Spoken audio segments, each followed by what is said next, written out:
everybody. Welcome to the first ever real, live episode of What the Film. Oh my gosh!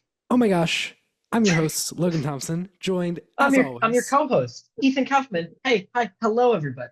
This is our second time recording this intro. Isn't that lovely? And it will hopefully be the last, yeah. Yeah, I think it's going to be the last. This is our first time ever recording a podcast over Zoom, so things might be a little janky, and we really apologize for that, but please stick with us because this is going to be like how it is all summer. Logan apologizes. I think it's silly. I like this. This is fun. And this is kind of fun. It's Yeah. weird though, because I'm so used to podcasting with you in person. Ethan Yeah. and I had a podcast for our college, Ithaca College, Ithaca um, College. called Popcorn Premieres. And we did that for pretty much all of the second semester together. Yeah. So, and then I did it alone the first semester. But I was like, I want creative control. I want to see my statistics and other just freedoms that you don't get when you have a podcast with your school. So now we And have I What the support Film. these freedoms. So we're taking Thank it you. on the road together. Even though you're the head editor of podcasts for I the Ithacan you next know what? year. We can go our separate ways and then still do this little thing as like a side hustle. I'm fine Uh-huh. with that. Yeah. Yeah. Will they know? Will it have to be like a They'll know. secret? They'll No, know? they'll know. I'll make them know, and I'll make them realize that they can't do this without you, and I'll still find a way to do this without you, even though you were such an asset to us in the past. Now you're gone. Well, just because I was the only consistent podcaster for the whole year. Yeah, Because you were consistent second semester, but I was there both semesters. So yeah. you did two podcasts second I semester did though. two So every week, which is now gonna be crazy because now that you aren't there, I'm gonna really have to grind it out somehow. yeah, you got this. I Yeah, believe in I you. got this. I believe. So to talk a little bit about What the Film, we are going to be having an episode every Tuesday. Now, these Tuesday episodes are going to look like exactly what our popcorn premieres episodes were, and those were split into two halves. And I'll use our next week's episode as an example. So next week we have the second half, which is always how the second half is, the box office. Talk about the movies that came out, the movies that are still in theaters, the movies that left theaters, the movies that are coming out the following weekend, and just how the box office is looking. So if we were doing popcorn premieres this month, it would not be too great. We'd be very No. depressed during this Yeah, segment. But hopefully things get better for June. we'll see. And in the first half, we do like a little game or just something that's exciting, you know? Something to get So the blood pumping and the energy flowing. exactly. So that way, when we do talk about the box office, it's like fun, you know, and we don't bore people to death. I Yeah. mean, with our terrible, not charming personalities, like that's just what's going to happen if we don't do Yeah. fun, silly little games. Exactly. Right. So next week we are doing summer movie smash or pass, where we're going to be naming off summer movies and smashing or passing in three different categories. Those are personal excitement, box office, and awards chances. So yeah, Yeah. get So hyped. yeah, Hmm. get so hyped. Yeah, it's going to be huge. You're And then we're also going to be doing Friday episodes. So these Friday episodes are going to be every other Friday rather than every Friday because we don't want to be too busy, you know, and overwork ourselves and then burn out. So the idea that these are more specified, they could either be one of those game type of things in the Tuesday episodes, but for a whole episode, or it could be like reviewing a film and really just going very in depth about that movie or some sort of ranking or something like that. So right now on this podcast, What the Film, I have two of those types of episodes out alongside this one, those being a Star Wars ranked episode and a review of December's Nick Cage movie Dream Scenario. Why am I releasing that episode in June, even as called me out for? Well, I liked the episode and thought it was fun, so I wanted to get it out there for the people. fair. I'm gonna hate listen to your Star Wars ranking at the gym, I think. That's what I'll Uh-huh. do with that. Okay. Yeah. Hey, listen to it. There's no way we line up on everything. Oh, there's no way. My number one is Yeah. a very like hot take number one. Well, You're gonna that hate it. depends because mine is two, but is it the same one? Because if it's not, then you can just, What's yours? mine's The Last Jedi. Oh, mine's Revenge of the Sith. Yeah, you could die. I like The Last Jedi, though. Okay. Okay, That's sure. like my number four. You can let's move on. Okay. Let's move on Anyways. before I punch you through the screen somehow. Okay. So, anywho, do we have anything else? No, let's talk about the Cannes Film Festival. All right, so the Cannes Film Festival, not the Cannes Film Festival, is a wonderful time. I'm repping a shirt right now, actually, which I've already shown to Ethan at some Yes. point, but yeah, now you're all seeing it too. And I'm not. I'm repping anywho, my Ferris Bueller shirt yeah, because I'm just like, of at least you got the movie shirt for the movie podcast, you know? course. It'd be really silly if I had a music shirt on, which I'll probably have on for like every episode after this. Yeah, Yeah. that's fair. Um, so yeah, the festival, fun. Worked, interned like 5 hours a day probably, so I didn't get to see as many movies as I wish I saw. I saw 19 movies, 12 of which were in competition. Um, Just 19, nothing too special. I Just mean, I had a 19 friend who movies. saw 22, and she saw a lot of stuff that I was so jealous that she saw because there's a lot of these movies where I'm like, what I didn't see, and she saw those movies, and I'm like Fair. so frustrated. Um, but anywho. You know who's really Sh frustrated? You. Yeah, who didn't go to the Cannes Film Festival. Thank you. Moving on. You've seen one of these movies. I've seen one of these movies, and guess what, guys? I've seen it twice, and he's only seen it once. Yeah. When we Um, when we get to Furiosa, I'm just gonna take over this podcast. I'm gonna be running the show. okay. How many people were in the theater that you saw Furiosa in? The first time, a lot, and the second time, not a lot, which I think makes sense given the box office. Well, just give me a number when you say a lot. Give you a number. Why? Because there were more people at the Cannes Film Festival when you Well, saw just it, just so just it give me might a as well have number. counted as both times for you. Just give me a number.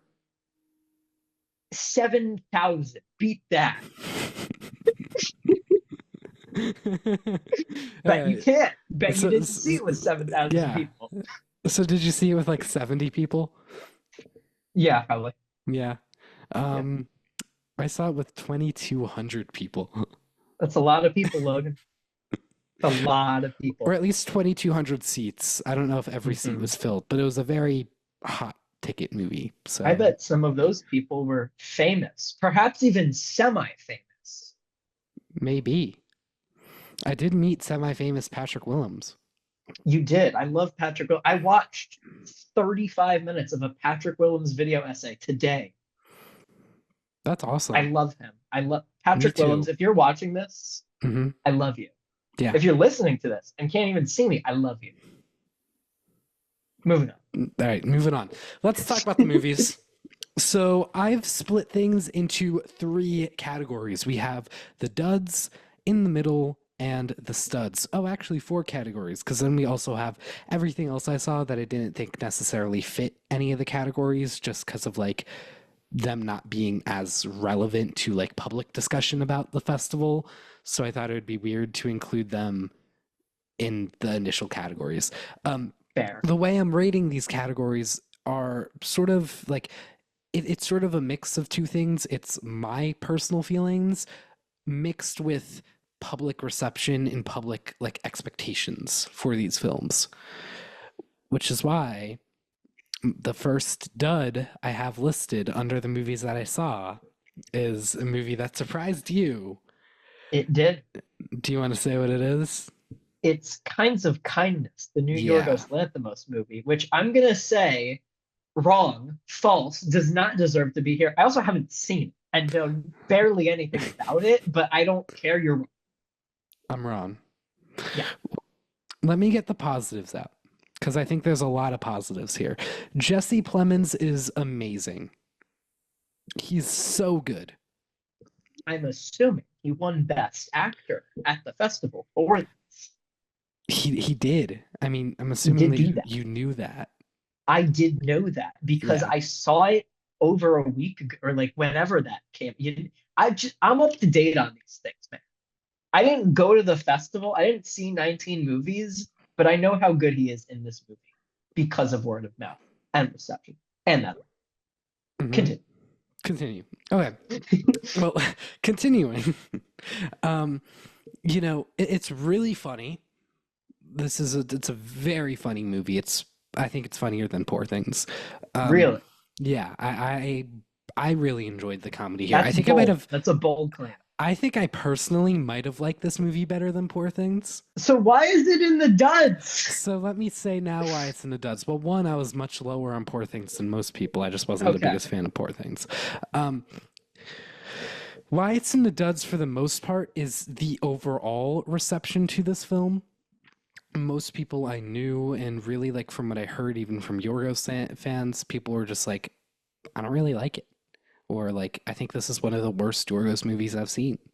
You know, um, or people being like, because this movie is split into three different vignettes. They would say one vignette was good, and then the other two were terrible.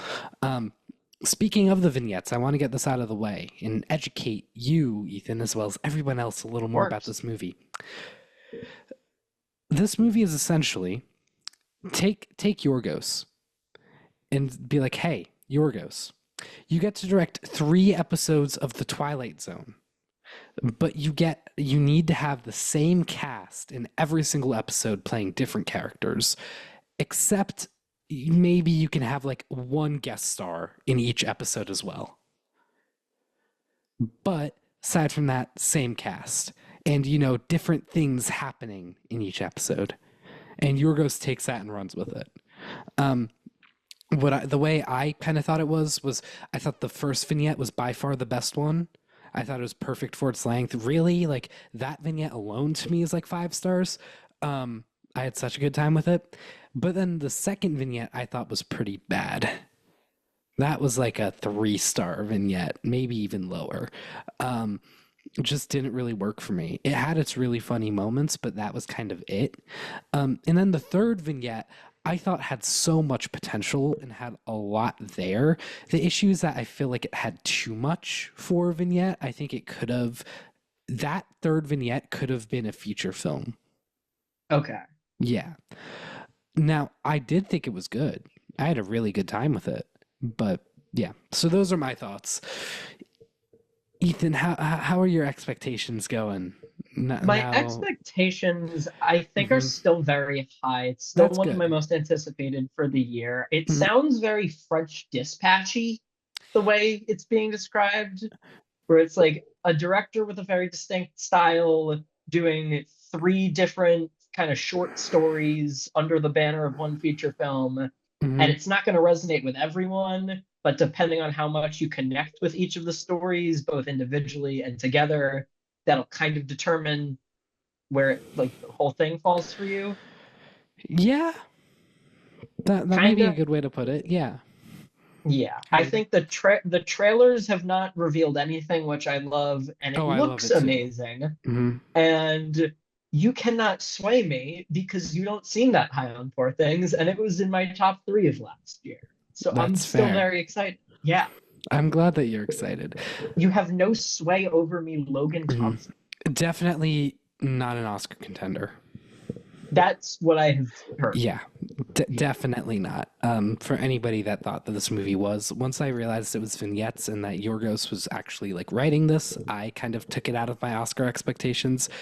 But for people that still had it in their Oscar expectations, as someone who has seen this movie, take it out. Okay. It's just not. Yeah, As someone who maybe has seen or. Yorgos when he is like doing his own kind of weird thing and he's writing, and also Yorgos when he's just directing and working with someone else's screenplay, Mhm. I'm at least with myself hoping that a lot of the criticism is because I've seen like a lot of people who really loved Poor Things and The Favorite, but weren't so high on like something like The Lobster, not digging this as much. Mhm. But I can see where that difference is. You see, I've seen people that were really high on things like The Lobster, but still didn't Really? dig this. Yeah. Okay. hmm But anywho, moving on because we can't talk about kinds of kindness forever. We can't. Bird. Bird's another one where I have it in as a dud, mostly because this was a film that a lot of people thought could be a huge Oscar contender and maybe the biggest one out of the festival. It's just not that. It's not a bad movie, really, by any means. I think it's a pretty solid film. Um, but it utilizes a lot of magical realism, which I think kind of, or not a lot, but enough magical realism to the point where I think its themes that it's trying to get at are hindered by the use of magical realism, Okay. which to me I think is the biggest issue with this film. Um, Aside from that, though, like Franz Rogowski, Barry Keoghan, the main person playing like the main character kid in the film, all of them are great. The cinematography is great. It looked like this whole thing was shot on film. Um, so yeah, beautiful to look at.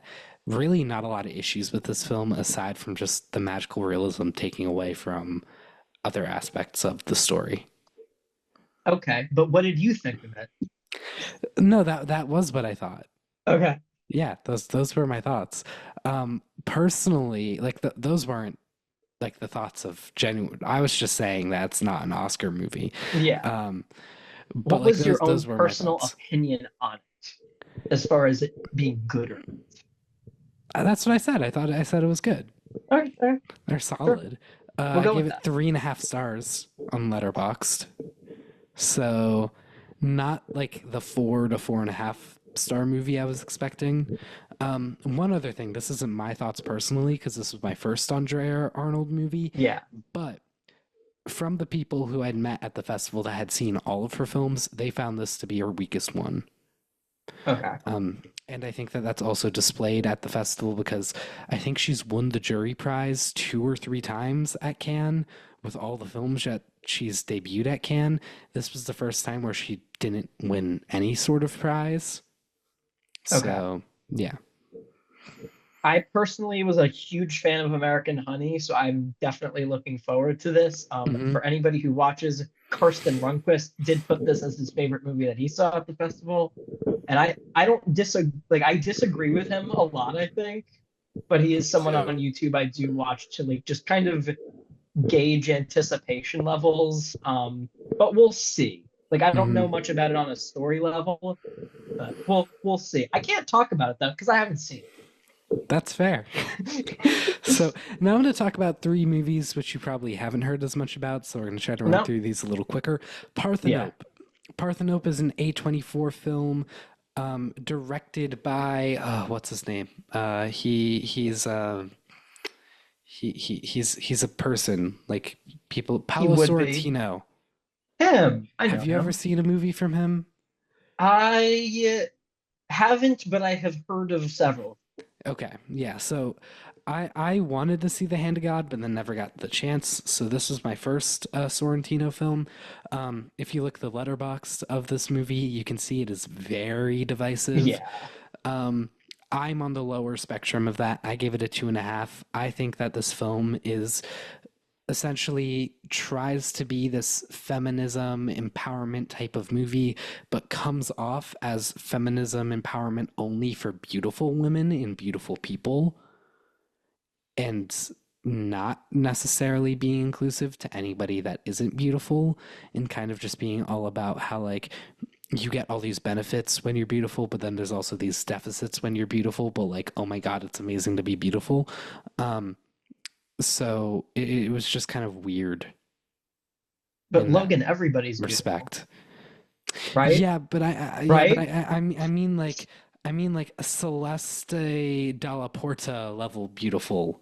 Okay. Like you'll probably see this movie at some point because it's A24, so they're gonna get it Yeah. put out in places. It'll probably be at Cinemapolis. It'll probably be a contender for the international award at the Oscars. I hope it doesn't get nominated because I think there are definitely at least going to be 5 better international films than this. Um, but yeah, those are my thoughts. don't have much else. Also, Gary Oldman's in here for like 2 seconds. He seems the type to show up for 2 seconds. Yeah, it was really interesting because I thought he was like a main character, but then he was in there for like 10 minutes, Okay. if that. There was also 3 kilometers to the end of the world. I really had no idea what to expect going into this film. It's a Romanian movie. I was a big fan of the Romanian film RMN and that film cinematography, but I found this movie to almost be offensive to myself as a queer identifying person because it's all about this guy who is outed as gay and his family reacting to that.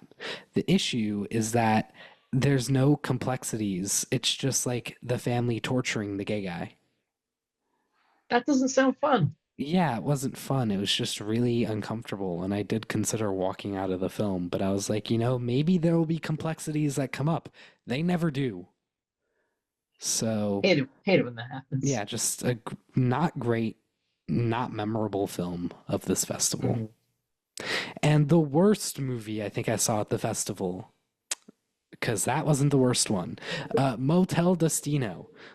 I waited for this film for 3 hours in a rush line.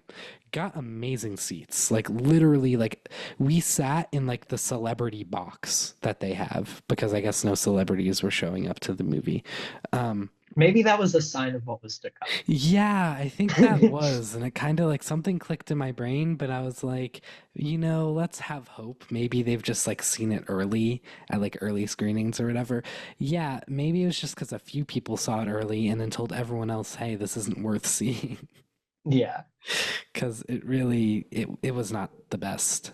Um, it was just kind of sex and exposition and a lot of telling rather than showing, and that was kind of it. not great. Yeah, not great. No. So, anywho, now for what I didn't see, but heard a lot of different people who did see it give takes on these films. The Shrouds.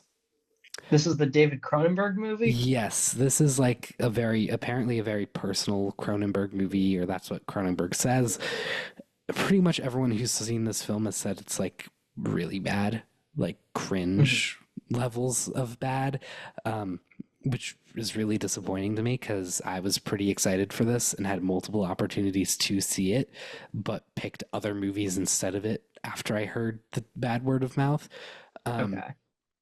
yeah, just things don't seem too great for it. Still gonna check it out when it comes out in the States though. Vibes. Big vibes. Oh, Canada. This is the Same. Paul Schrader movie. This is the Paul Schrader movie. Same deal. Just apparently pretty cringe and boring and cheesy. I got the ending spoiled for me, and it's Oof. if Don't tell that's me. how. Well, no, I'm not gonna say it. I'm just gonna say if that's how the ending really is, it's just laugh out loud, like bad. Okay. Yeah. Still though, I think like what could be a bad ending isn't always inherently bad, like in execution. Yeah, I mean, it sounded worse than it might actually be, and I might end up Okay. watching it and liking it. Like, I personally knew 3 people that saw this film. One of them liked it, 2 of them didn't. But But then I heard a would that bunch of other people just say it wasn't great in passing. was that one person the incomparable Hank Jennings? Yes, it was. Yes. Yes. And even he gave it like a 3.5, and he gives He most gave it he movies gave like it a 4.5. he gave it a 4.5. He gave it a 4.5 on Letterboxd. Four and Oh a half out of wow. five. Well, Yeah. he just gives really high ratings. Okay. Um, but that's awesome that he gave it a 4.5. Good for him. Yeah. Um, then there's Horizon, an American Saga. This is the Kevin Costner movie that Yeah, I have seen the trailer for incessantly and think is hilarious. I was really excited for this movie. Really. And now I'm pretty disappointed because people have just kind of said it feels way too much like a TV show. Like film and TV should feel different in the I sense that hear there's a film, trailer for the next one at the end of it. I wouldn't be surprised. Yeah. Um, but yeah, so like film and TV. there should be a higher production value and like feeling to film than TV.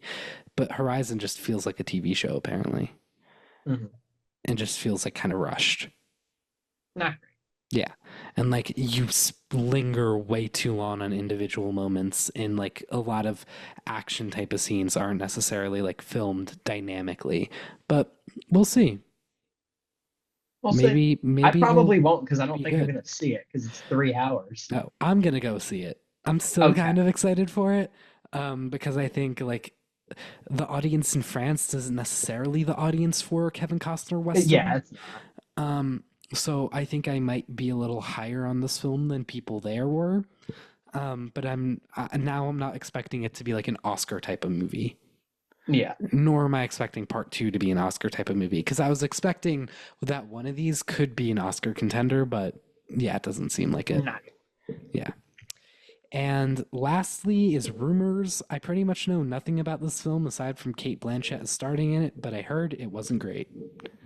And I had Cool. a chance to check it out and then was like, oh, well, I'm going to go see something else because, What did yeah. you see instead? I think I saw, I think I saw like, which one did I see? Um, I think it was like a rush line for The Apprentice. Okay. Yeah. That's worth it. We'll Oh, get there. we'll get there. It was definitely worth Yeah. it. It was very Yeah. worth it. Okay, moving on, I guess, to In the Middle. For In the Middle, gonna try to run through these because these are like smaller in competition films until we get to what I didn't see. Um, so in terms of what I saw, there was Girl with the Needle.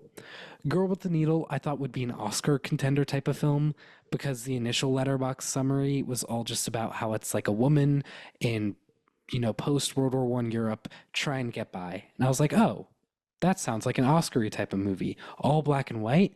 Wow, like this is like my Yeah. personal front runner for the Palme d'Or.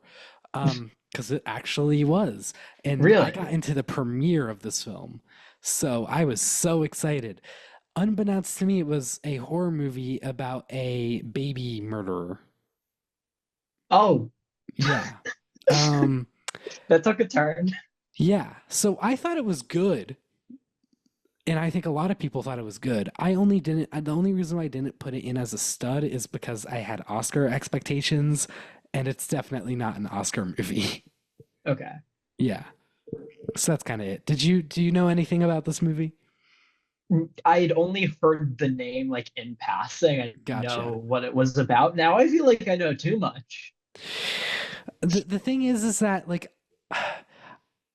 I wouldn't want to say baby killer, but I also want to say baby killer because I don't want people to go see this movie and then get Like triggered. not knowing. Yeah. Yeah, because like it is a very triggering film that made me feel like I was going to throw up numerous times, and I very much did In a good consider way. walking out of the theater.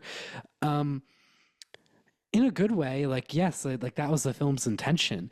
It was Okay. just that I wasn't expecting it, so it really caught me off guard to the point where like I did almost walk out the theater. Mhm. Um, because like I feel like for seeing this kind of film, you want to like know in advance so you can just sort of mentally prepare Yeah. yourself. Yeah. But Um, just to confirm, you, Logan Thompson, did not walk out of the theater at n- all once nope, during Okay, I good. did not. Good. Because All right. if it was yeah, I will say I did fall asleep during a couple of movies, which are not here. That's okay. That's okay. I was running most days on somewhere between 3 and 5 hours of sleep. So if a Yeah. movie was boring, I was gone. So that's why there is not Grand Tour on this list, a movie that I was at the premiere of and was awake for barely 5 minutes. And the It's all director of right. that won the director award at Cannes too. So Hey, that's okay. yeah. Anyways, then there's also Wild Diamond.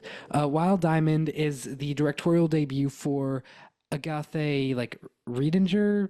I'm definitely mispronouncing that. It's a French Definitely. film, French director, so I'm totally yeah butchering that. Yeah. And I thought it was pretty good. It's about this girl trying to get onto a reality TV show by getting as famous as possible on social media. Um, you know, it just didn't have a lot of buzz, and I didn't think it was like good enough to call it a stud. But I also didn't think it was a dud because I didn't have any expectations for this film. So I thought in the middle was the perfect place for it Mhm. to be.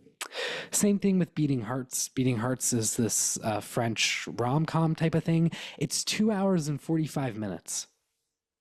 A lot. Um, some people really didn't seem to like this film. I had a really good time with it.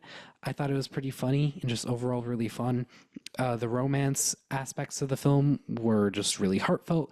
There were also a lot of crime aspects of this film that I felt were nearing Scorsese level, Oh, which I think is pretty impressive.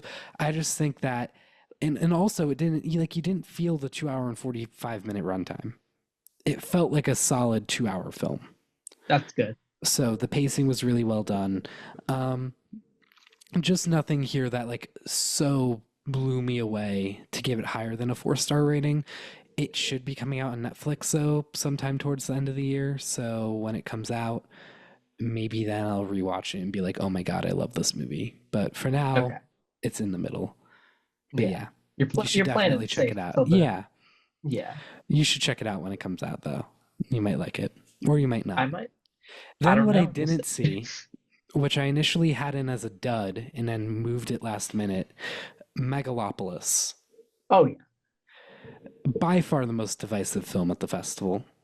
The letterbox curve this has right now is insane. Its Yeah, average is a 3, but it's like it's wild. yeah. Yeah. I could have seen this film on the last day of the festival, but then I would have had to get up at like 5 a.m. to go start waiting. I was not willing to do that. If I I'm knew that willing to say you Francis, made the right call. yeah, if I knew that Francis Ford Coppola would be at that screening, I would have gotten up at 5 a.m. and waited Okay. because he was at that screening. But Was oh well. Shia LaBeouf there? No, just Coppola. Because it was like So then it Shia wasn't only worth it. has to It's be at the okay. premiere. Yeah. Uh, but yeah, I mean, some people I've met like really liked it. Other people were like, it's okay. Other people were like, this is terrible. Most people said it was terrible. um, Yeah. and yeah, like the people that say that it's terrible say it's like the room levels of terrible. There's also, I don't know if you've heard about this, an interactive type of like part of this film I have at heard the pieces festival. of it, but not enough to actually know what's being like Okay. described. So I'll say what it is because there's no Yeah. way they're going to be able to do this when it's actually out in theaters. There would be somebody who would come out in the middle of the film as like a newscaster and would like interview the characters. Fascinating. Yeah. So I don't know how they're going to pull that off once it's in theaters, but who Well, knows? was it like just a fun kind of can type thing, or was it an actual part of the I movie that think it's was an like actual part of the movie. would they be able to like record the person coming in and interacting with the characters and then just like put that in? Part of me is kind of expecting them to end up CGIing a hand with a microphone Okay. in front of like a camera and then it just kind of going back and forth. Fascinating. Yeah. But we'll see. Maybe we'll have an usher come into every screening and interview the characters. Wouldn't that be like awesome? That'd be silly. I'd love that. Yeah. Like imagine some like 16-year-old usher at an AMC doing that. Like that would just be kind of hilarious. Yeah. And I would pay for that. Their acting debut in Yeah. Megalopolis. I'm Yeah. just gonna say this. I was very excited to see this. Hmm. And then it premiered and got these wild, mostly terrible reactions. And I'm now so much more excited to see it. It's just one of those where like the aura of mystery surrounding it was so intense and has now become even bigger. I don't care if it's the worst thing I've ever seen or if it's going to be my favorite movie of the year. I want to see it. I just want to know what I'm going to think of it. And it feels very similar to like Babylon from 2 years ago, but on a much bigger scale, where it's just so divisive across the board. I'm just very hyped. That's fair. I wouldn't compare it to Babylon because I'm a Babylon lover. So my Well, response is I like am Babylon. too, but like, Yeah, but like Babylon is actually like good, and the people who didn't like Babylon were just like, oh, it's kind of gross and weird. The people who didn't like Megalopolis say that it's as bad as The Room, like Tommy Wiseau's The Room. yeah, So I just feel like the level of how bad Megalopolis could be versus how bad people think Babylon was is on a very different scale. I just think it's funny that this was like a Best Picture contender like a month ago. Yeah, I mean, it was really just because of Coppola.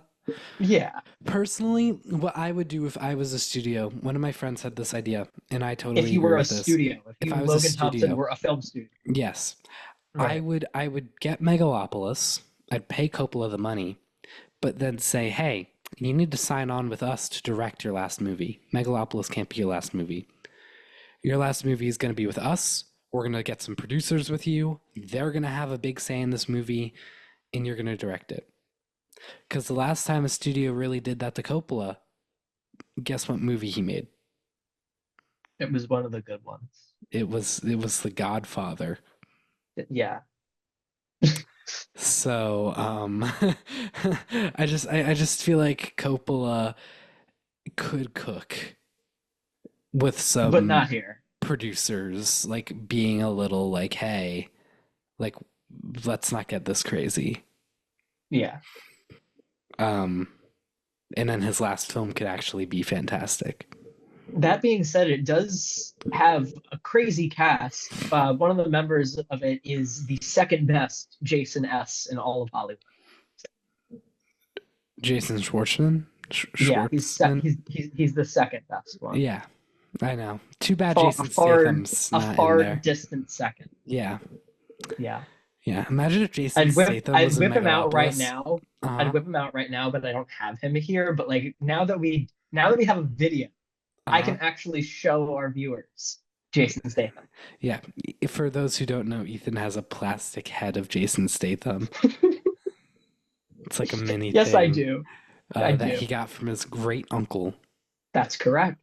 Anywho, Anywho, moving on to the studs.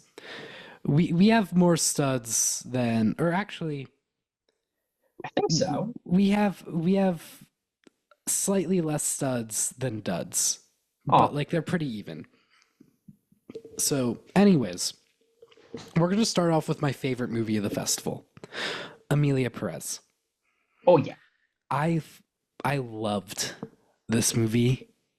Like I haven't loved a movie like Amelia Perez in a long time. Your 5-star letterbox review begins with "This movie touched my soul." It's so cheesy, but it's like true. No, it's not. Like it's genuine enough that I'm like, okay, yeah, Yeah. sure. I won't Um laugh at this. I'm not laughing at this, but that's fair. I mean, we just like the thing with this movie is that it leans so hard into being a musical, harder than any musical movie has, maybe this entire century. really, Like it's a lot, it takes a Broadway approach where it'll take a conversation and it'll make it a musical, like a song, really for no reason. And I yeah. loved Which it.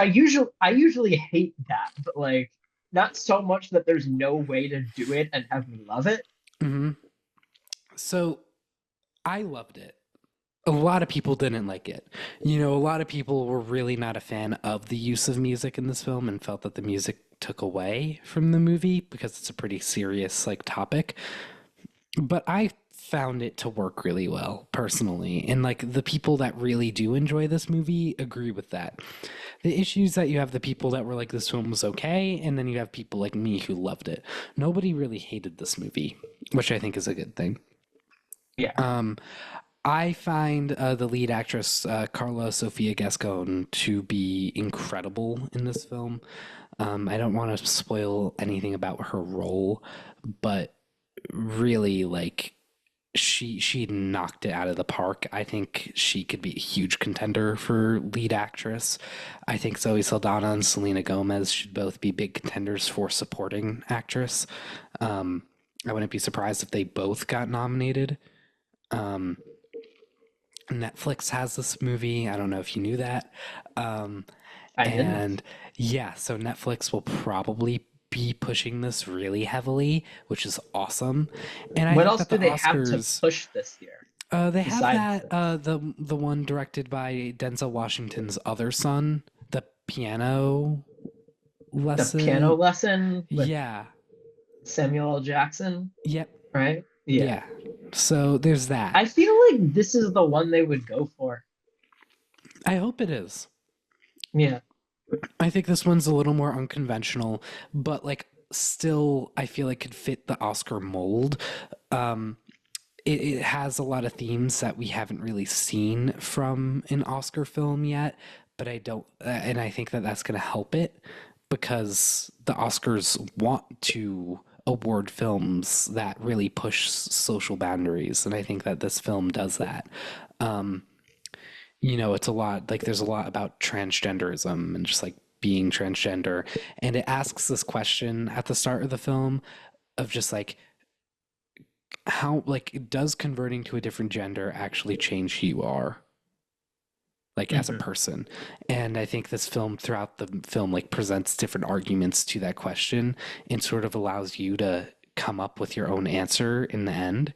And I think that that is really the best part of the film, better than the music, better than the performances, but just like staying true to its theme, and I think being leaving it open for audience interpretation. Yeah. Vibes. It sounds Hmm. vibes. Yeah, I'm a huge It fan. clearly touched your soul.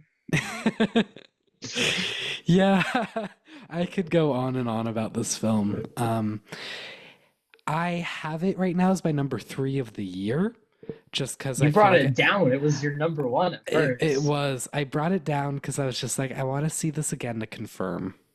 Okay, But for now, I've put it below Challengers and Dune because those I've seen multiple times, and I know 100% that I like those movies as much as I do.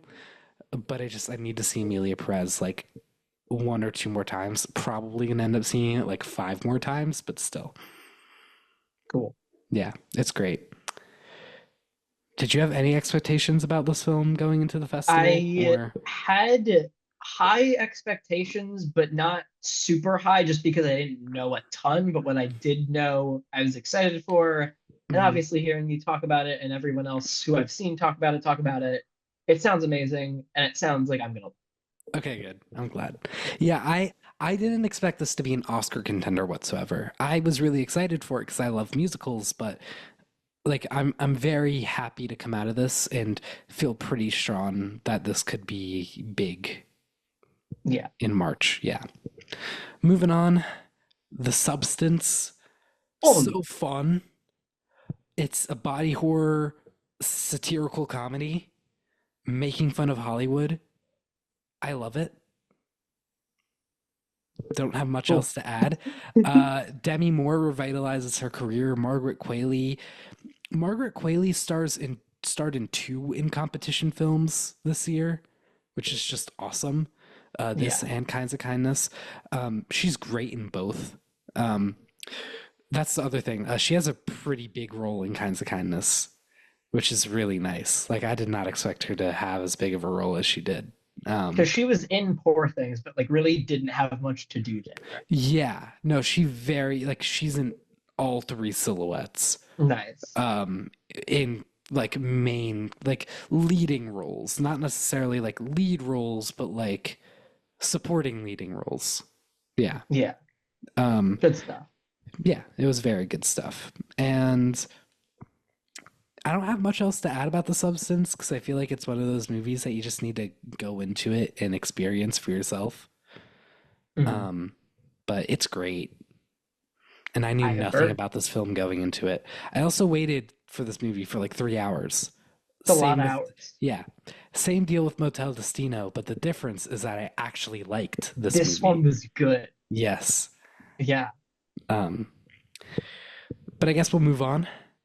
Yeah, Honora, Palme d'Or winner, it is. deserves it 100%. Do I personally wish it was Amelia Perez? Of course I do.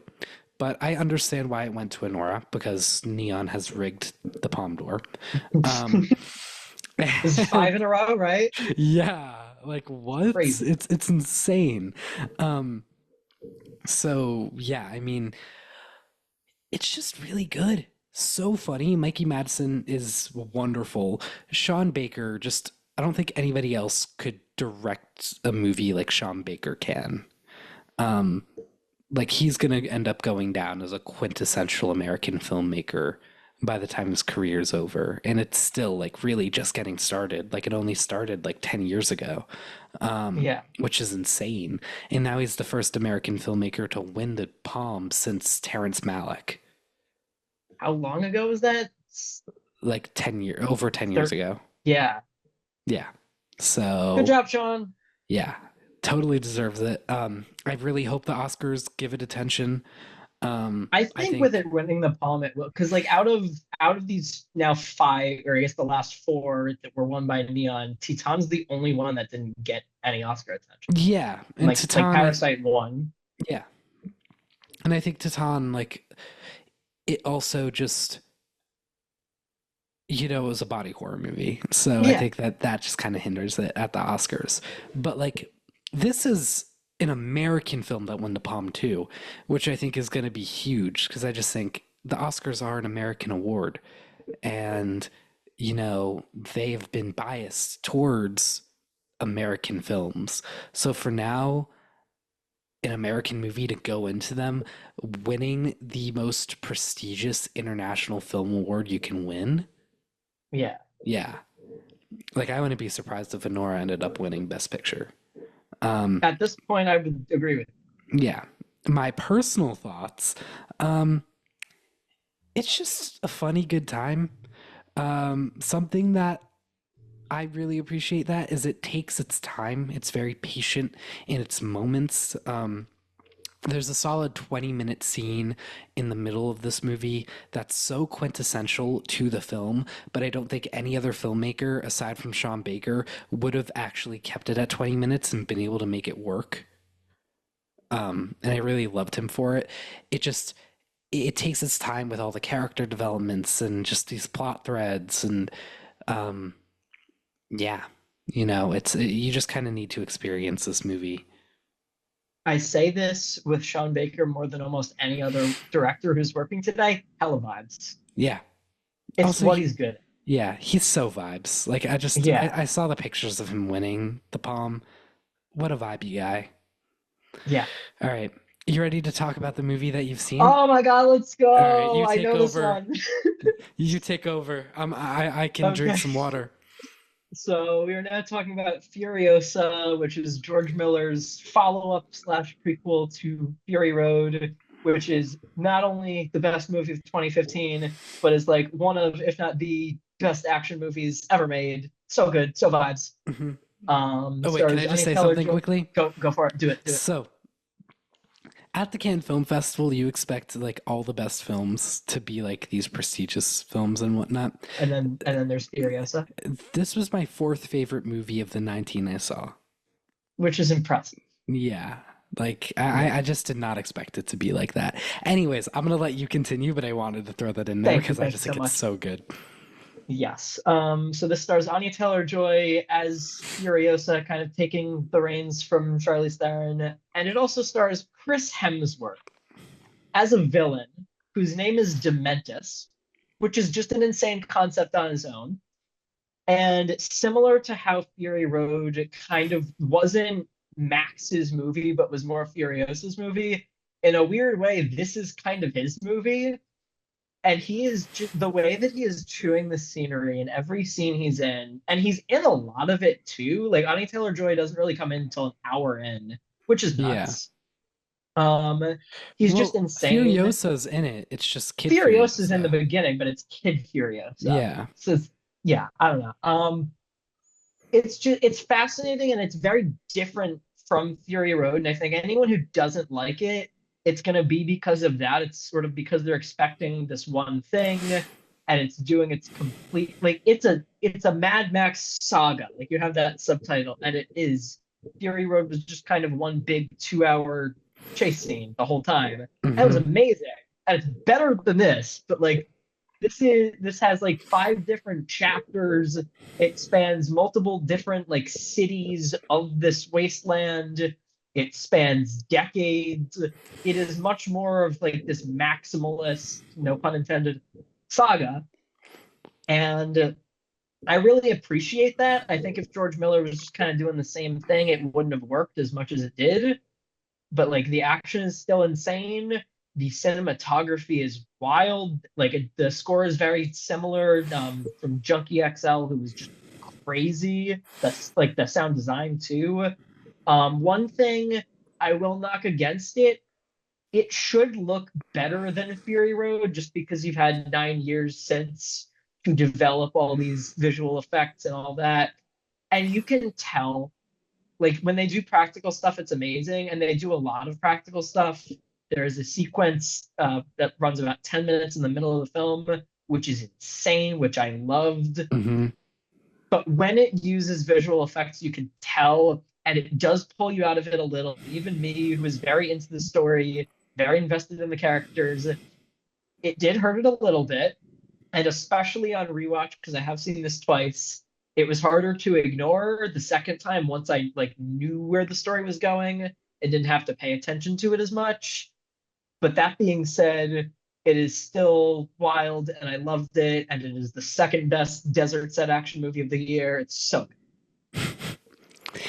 Yeah, I like this a lot. I think it shouldn't be compared to Fury Road, but with that being said, Comparing it to Fury Road immediately. I think Fury Road is better, but I like this more than Fury Road.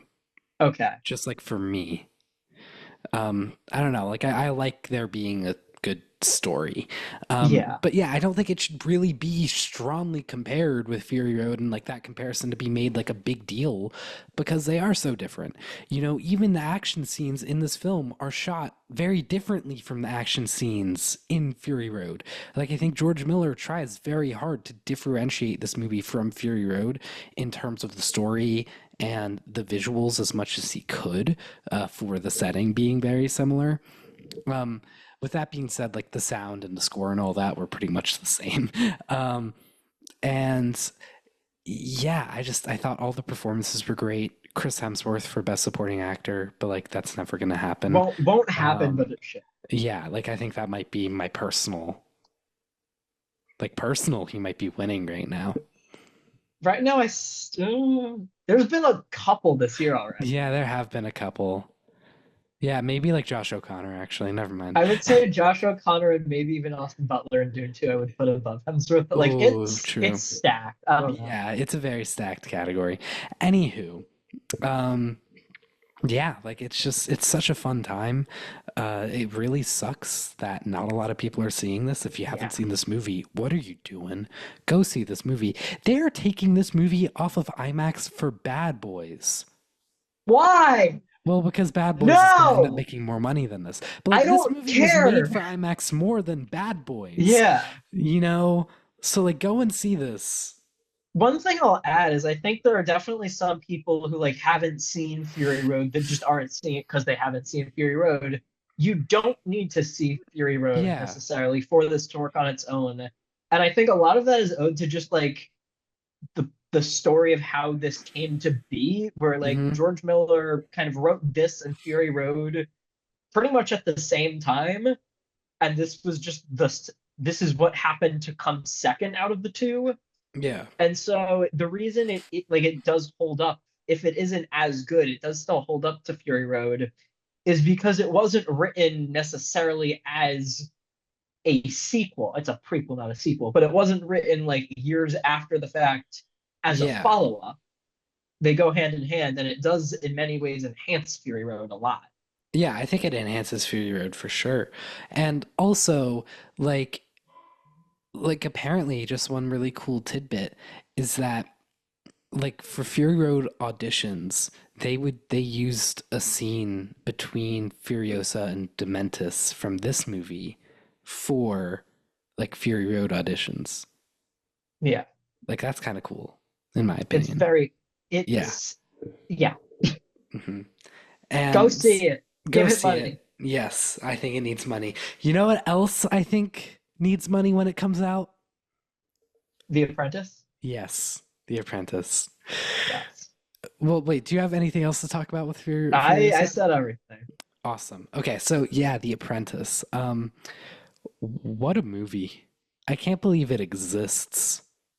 You know, um, it just like Sebastian Stan does the impossible.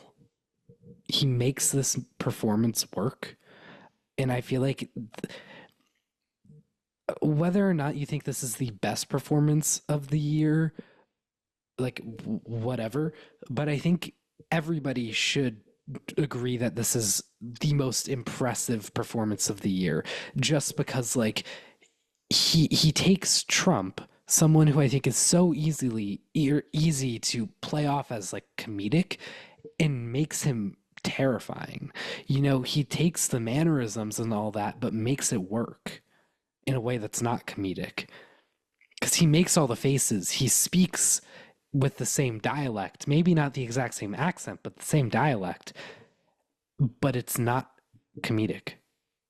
In the words of Logan Thompson's 4-star Letterboxd review, this Hmm. movie actually somehow works. Yeah. Also, Jeremy Strong isn't fully Kendall Roy. I was expecting him to He's just be not. Kendall Okay. Roy. Kendall Roy was this out of control rich boy.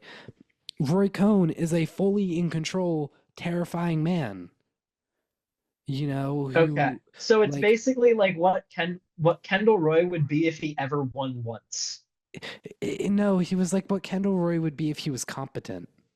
Okay. Okay. Yeah. Yeah. Um, you know, like a competent Kendall Roy. Um, That doesn't exist though. no, it doesn't. So, I mean, Kendall Roy, if Logan Roy loved him, Okay. That also doesn't exist. no, it doesn't. But like, if either of those Yeah. existed, then this might have been what you got. Um, Okay. but yeah, so he's lights out in this film. I'd expect him to get an Oscar nomination. I wouldn't expect Stan to get it just because, you know, of circumstances. um, Fair. I'd say this is going to be very dependent on who our president is. Um, I you mean, know, whether or not this is even like able to come out within the Oscar window, I think, because like for anyone listening who doesn't know, there is this whole behind the scenes thing of essentially Trump's legal team trying to prevent this from being distributed, or at the very least distributed before election. yeah. But it seems like that's like not as much of a big deal, especially after they lost the trial. I don't think that that's going to be the biggest deal. I think that this will get a distributor.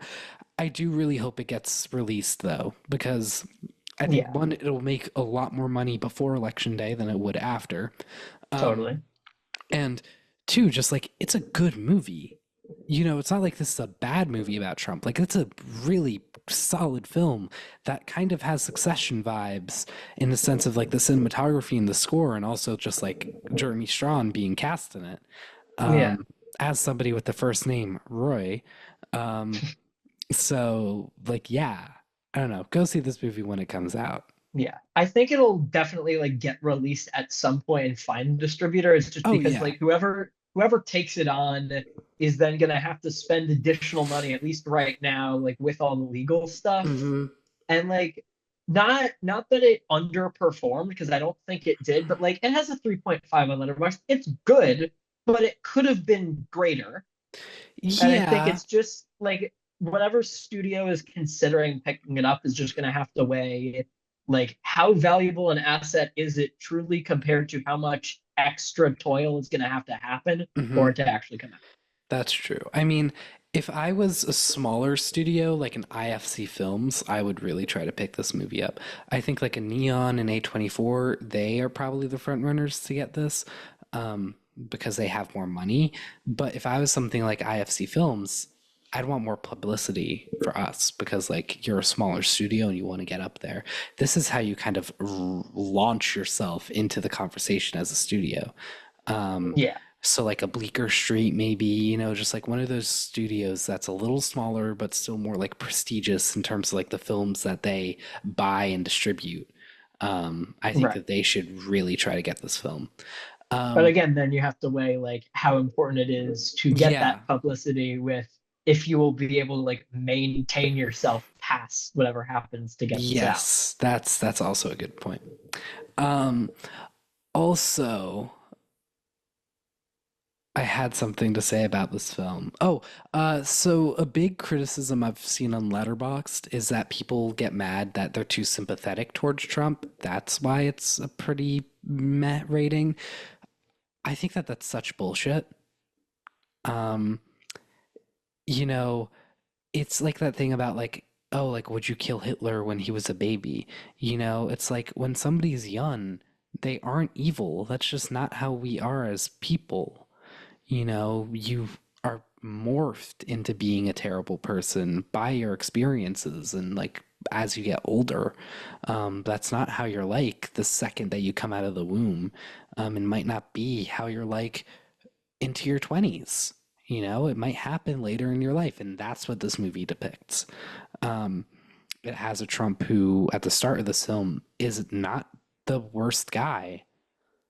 You know, was he necessarily the best guy? No, but he wasn't like this awful person. And I think you need that for a character arc. I think you need that for a good story. Yeah. And I think anybody that tries to criticize this movie for like being sympathetic towards a younger Donald Trump before he meets Roy Cohn, you know, like get out of here because this movie Yeah. is like trying to be a good movie.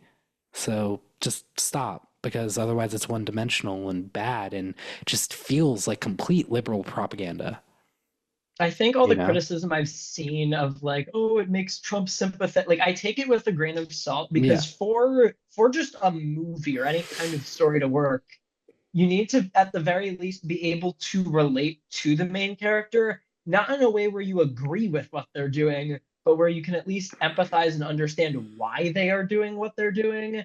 And Mm-hmm. so even going back to something like Succession, where there are maybe like two good people on the entire show, and they're not even in it that much because everyone that we really follow is just like a spoiled rich kid or a terrible, essentially a dictator.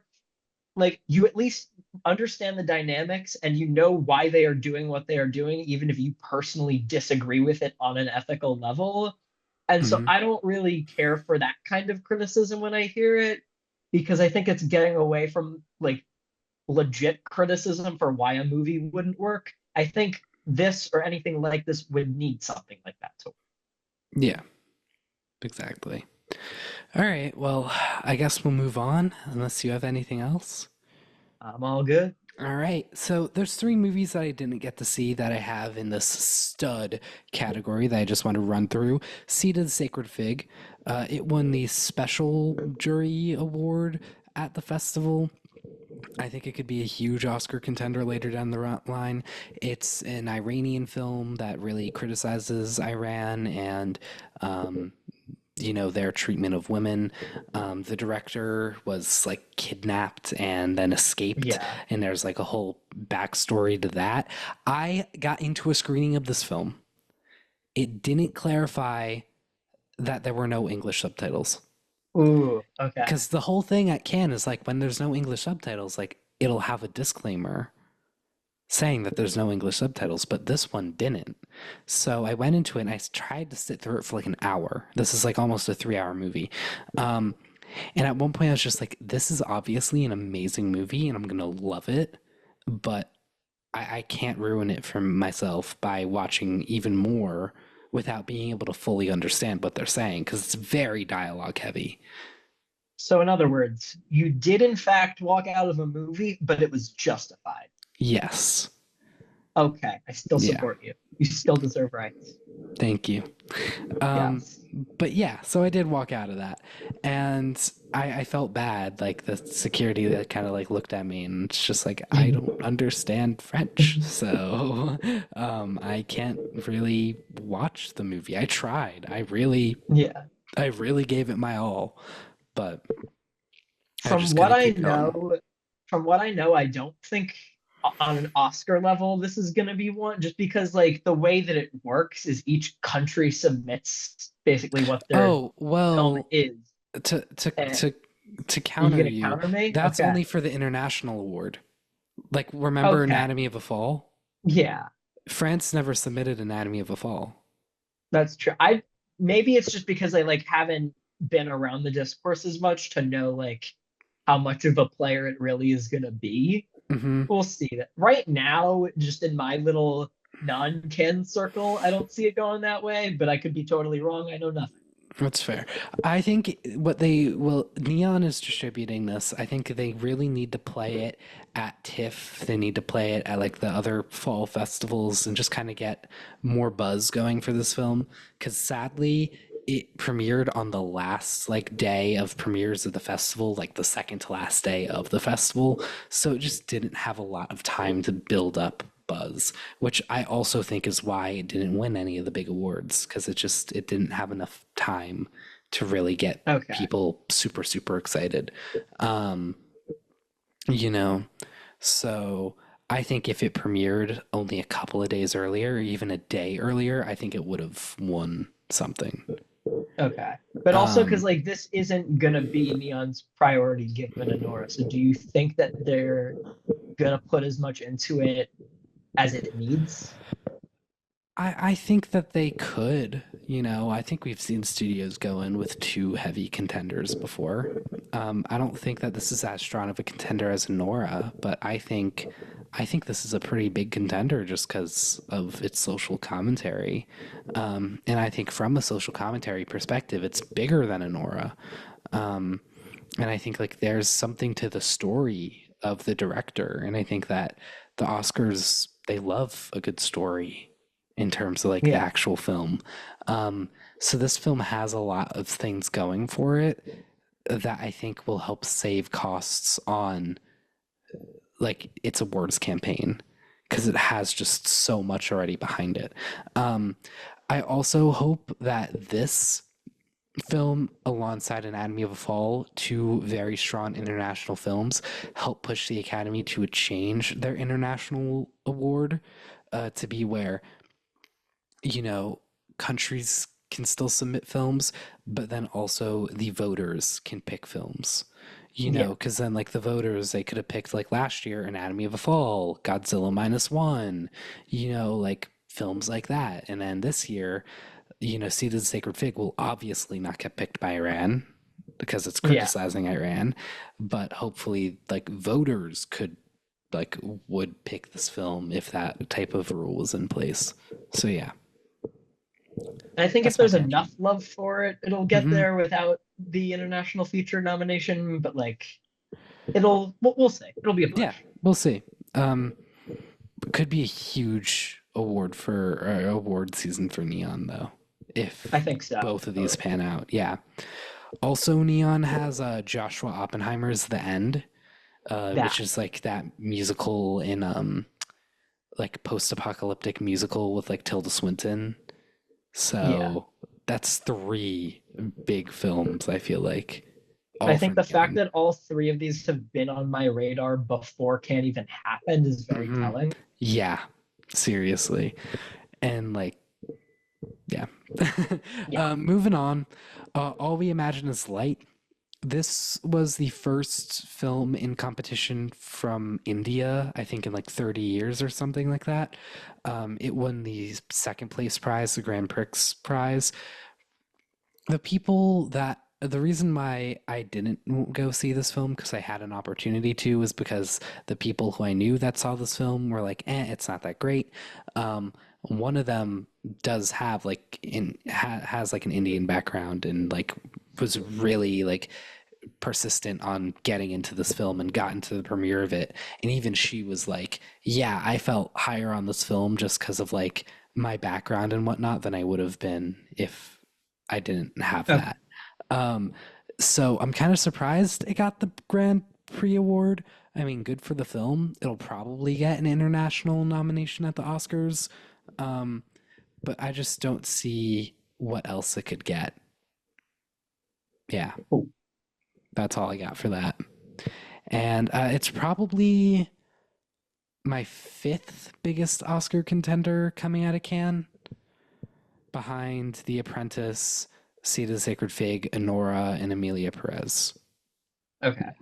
If I were to rank films coming out of the festival in terms of Oscar I love me a worthiness. good ranking. Yeah.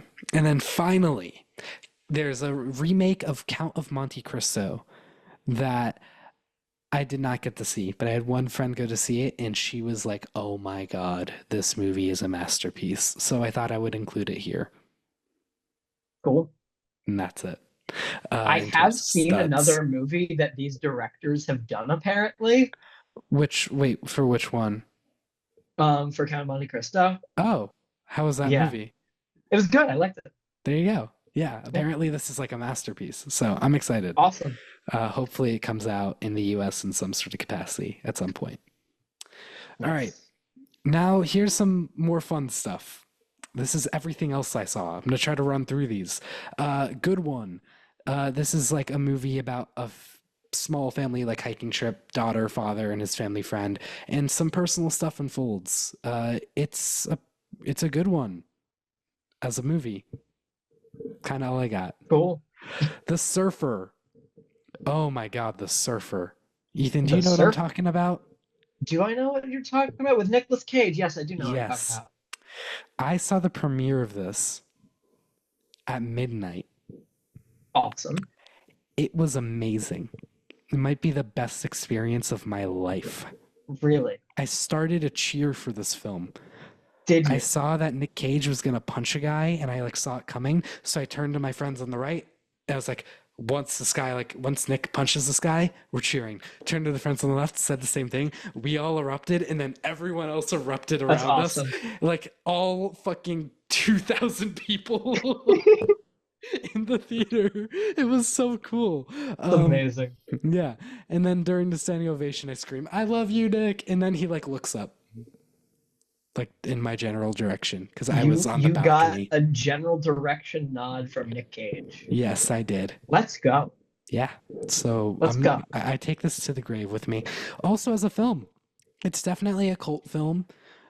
Nick Cage is a producer here. He's getting movies made that nobody else is getting made, and I love that for him. I Yeah, highly recommend this. Go check it out. It's a fun time.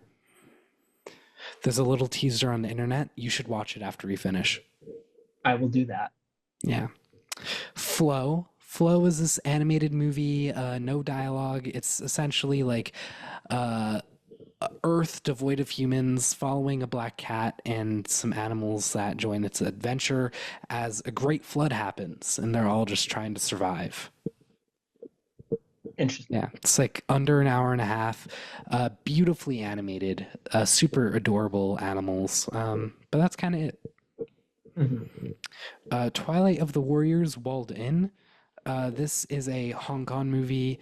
What's cool is that it's like Hong Kong director. All the actors are from Hong Kong.